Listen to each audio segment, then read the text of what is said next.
If you believe the stories, mankind's pride gave rise to the Darkspawn.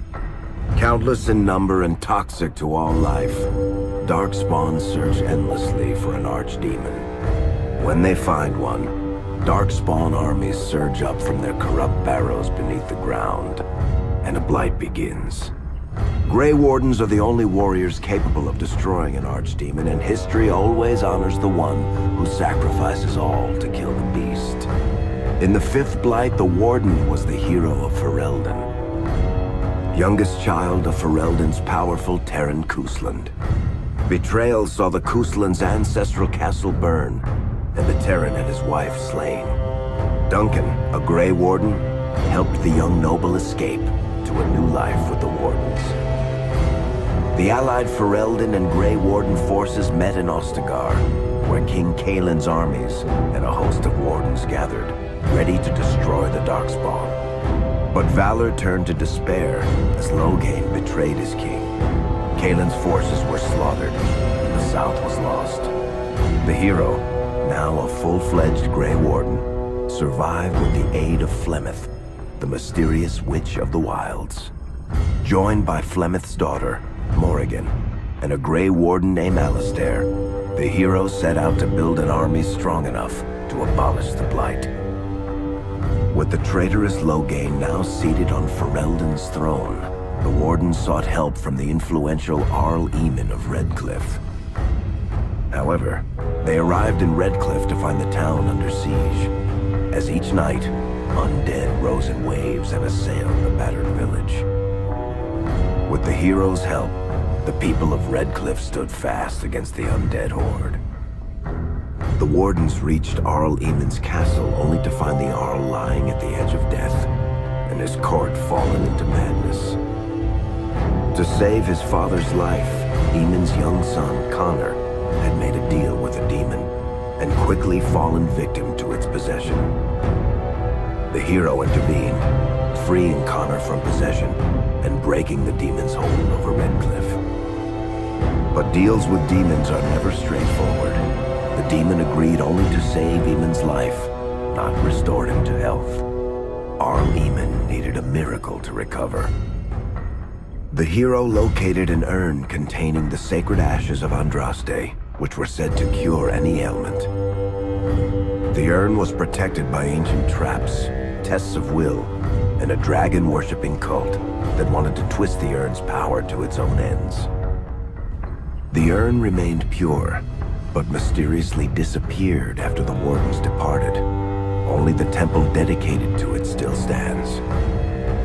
With a pinch of the ashes, the hero restored the Arl to health. Informed of Loghain's treachery, Eamon swore his political and military support.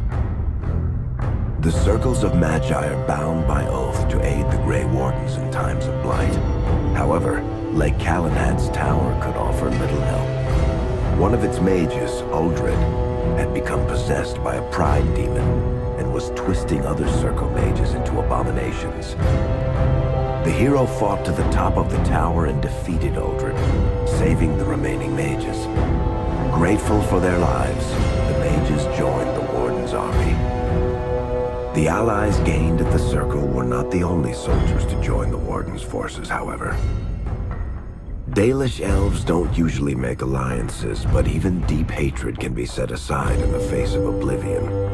An ancient curse was destroying Ferelden's largest Dalish clans, turning the elves into werewolves. Zathrian, the clan's keeper, claimed that the cure required the heart of the great wolf, Witherfang. Years before, Zathrian himself had afflicted a group of humans with the curse that now ravaged his clan. As long as he lived, the curse endured. The hero freed the werewolves from the long-standing curse, and the Dalish joined the Warden's forces. Blights may happen hundreds of years apart, but the dwarves who live below the surface of Thedas fight Darkspawn every day. No one is better schooled in battling Darkspawn than the warriors of Orzammar, except perhaps their allies of old, the Grey Wardens. The hero arrived in Orzammar in the wake of King Endrin's death to find political factions fighting for control of the dwarven capital. Only the vote of a venerated paragon could break the deadlock to elect a ruler, and order the dwarves to honor their Grey Warden treaty and join the battle against the new blight. The hero set off to find a paragon named Branka, who had disappeared into the Deep Roads in search of a legendary artifact, the Anvil of the Void, created by the renowned smith Caradon to forge mighty war golems. The hero helped Caradon destroy the Anvil of the Void, along with the dark secrets that could trap a living soul inside a mechanical construct. The hero emerged from the Deep Roads with a master-forged crown to bestow the Paragon's favor upon whichever rival candidate would be crowned king. Balin, the youngest son of King Endrin who was suspected of foul play, or Haramont, the aging traditionalist backed by the Dwarven Assembly. Lord Haramont claimed the crown of Orzammar. His traditionalist values keep dwarves first in all things, and safely as far underground as possible. With Dwarden's strength now bolstering the Warden's army, the hero had to deal with Loghain, so Ferelden could stand unified against the Darkspawn before the Blight swallowed the world. The kingdom of Ferelden stood divided. While some nobles supported Loghain's regency, others condemned his inaction against the Darkspawn. Civil war brewed, and Arl Eamon called a landsmeet in hopes of curtailing the conflict and removing Loghain from the throne. Loghain was found guilty of treason, and the hero carried out his execution in Denerim's palace. As the Warden's united army massed in Redcliffe, the Darkspawn overran Denerim, laying siege to Ferelden's capital city. The hero's army fought valiantly through Denerim and broke the Darkspawn's siege. On Fort Dracon's highest tower, the hero's strongest allies fought alongside the Warden in a final heroic battle against the massive Archdemon. The Archdemon was killed without the sacrifice of a Grey Warden's life. With no Archdemon to lead them, the Darkspawn scattered. Most fled underground, still teeming in number and always seeking a new Archdemon to awaken. The shattered kingdom of Ferelden embarked on a long journey to recovery. In the Blight's aftermath, strong leadership was crucial. Alistair, half-brother to King Cailan, became Ferelden's new king, and the line of rulers who descended from Calenhad the Great remained unbroken. Ferelden still stands, as obstinate and resolute as the Dog Lords ever are, but the events of the Fifth Blight loom over it as the nation rebuilds. For people across Thedas, legends of the hero of Ferelden remain the nation's brightest beacons of hope during its darkest times. It all began in Kirkwall, the fall of Knight Commander Meredith, the Kunari Uprising, and of course, the Chantry's destruction and the onset of Mage Rebellion. One person always stood amidst the swirling chaos: Hawk, the champion of Kirkwall. The Hawk family fled Lothering, refugees from the Blight. Leandra, mother of the champion, and siblings Bethany and Carver hoped to find refuge at her family's estate in Kirkwall, far to the north. While Hawk had no magical abilities, the champion was at the heart of events that ultimately led to the Mage Rebellion. The Hawks escaped the Blight with the help of Aveline Valen, a warrior and family friend. It's said that the family was also aided by Flemeth, the notorious Witch of the Wilds. Hawk's brother, Carver, never reached the Free Marches. He was killed by Darkspawn while protecting his family. The family's first years in Kirkwall were difficult. Leandra's brother Gamlin had lost the family fortune. The Hawks lived in poverty, forced to indenture themselves in return for entrance to the city. To pay off the debt, Hawk was forced to work for a band of mercenaries. All the while, Hawk and Bethany did their best to hide Bethany's magic from the Templars. Opportunity eventually struck in the form of a dwarf named Bartran Tethras, who was planning an expedition to the deep roads.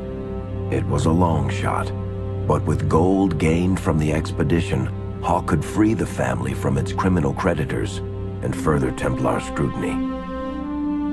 Hawk met a rogue Grey Warden named Anders, who possessed detailed maps of the deep roads. These maps were crucial to the expedition's success. Once Hawk obtained them, everything else fell quickly into place. Bethany joined Hawk on the expedition. The siblings found ancient dwarven treasure and a statuette formed from a strange red lyrium. Bethany fell victim to the blight that suffuses the deep roads, but Anders led her to a group of Grey Wardens who were able to save her life. The gold Hawk recovered from the deep roads brought back Leandra's stately childhood home in Hightown. The Hawks had barely settled into their new home when Leandra was murdered, a deeply sinister and twisted killing. Hawk hunted down Quentin, the blood mage responsible, but could not prevent Leandra's death. Leandra's tragic death was part of a critical problem facing Kirkwall. Rising tension between the city's mages, who felt increasingly oppressed, and Templars, who grew increasingly suspicious of their activities. Adding to the strain, a large contingent of Kunari had also established themselves in Kirkwall, much to the growing discomfort of the city's rulers. After their dreadnought was shipwrecked many years before, a group of stranded Kunari were allowed to remain in a cordoned-off area in Lowtown. As time passed, the Kunari made no effort to return home, and offered no explanation about why they remained. Tensions rose to a breaking point. Revered Mother Patrice, convinced the Kunari were a threat to the Chantry's faith, incited violence between the Kunari and the Kirkwall populace. Hawk knew that Patrice would bring about unnecessary conflict. Though the champion tried to stop her, Patrice orchestrated the murder of Seamus Dumar, a Viscount's son and a recent convert to the Qun. When her crime was discovered, a Kunari assassin killed her. After Seamus was murdered, the Arishok of the Kunari group lost patience with the humans of Kirkwall. They would now submit to the Qun or die. The Kunari struck hard and fast. They took the palace in Hightown and beheaded the Viscount to immediately quash any resistance.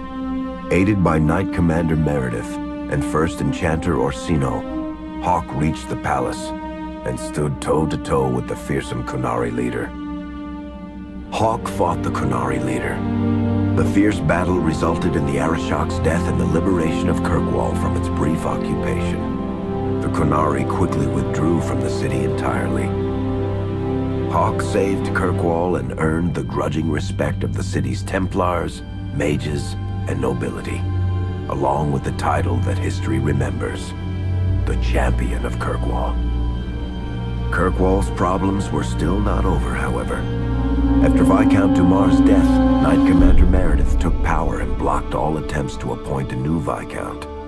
Under Meredith's command, the Templars tightened their grip on the mages, planning to suppress what Meredith saw as a growing rebellion. Anders, who spent years fighting for justice and freedom for his fellow mages, saw that the time for negotiation was past.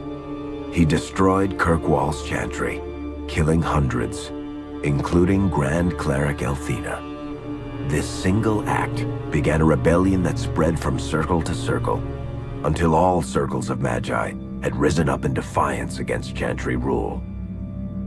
There was no forgiveness for what Anders had done, and he asked for death at Hawk's hands. Hawk fulfilled the troubled mage's final request, and many others died along with Anders that day. Fighting spread swiftly through the city. Some mages rebelled openly, many of them succumbing to possession. Templars turned their swords on mages who rebelled and on those who did not. As First Enchanter Orsino refused to bend to the Templars, Knight Commander Meredith demanded that every mage in Kirkwall be put to the sword. Hawk saved many mages from Templar blades, keeping them from succumbing to possession or the temptations of blood magic. In the end, however, Hawk was forced to strike down Orsino, who had betrayed his own values by resorting to blood magic himself. The battle proved one thing. Knight Commander Meredith had gone mad. Hawk saw the truth of it when Meredith unsheathed her sword, and the red lyrium idol from the deep roads was embedded within it. The blade fueled her hatred and paranoia, as it had for months. After a horrific battle, the red lyrium of the Knight Commander's sword consumed her as she died. Meredith became a statue, her face a frozen mask of horror. Little is known of the champion since that final battle. However, Hawk's story lives on in legend and song. Memories of the indelible changes the champion of Kirkwall brought to the face of Thedas.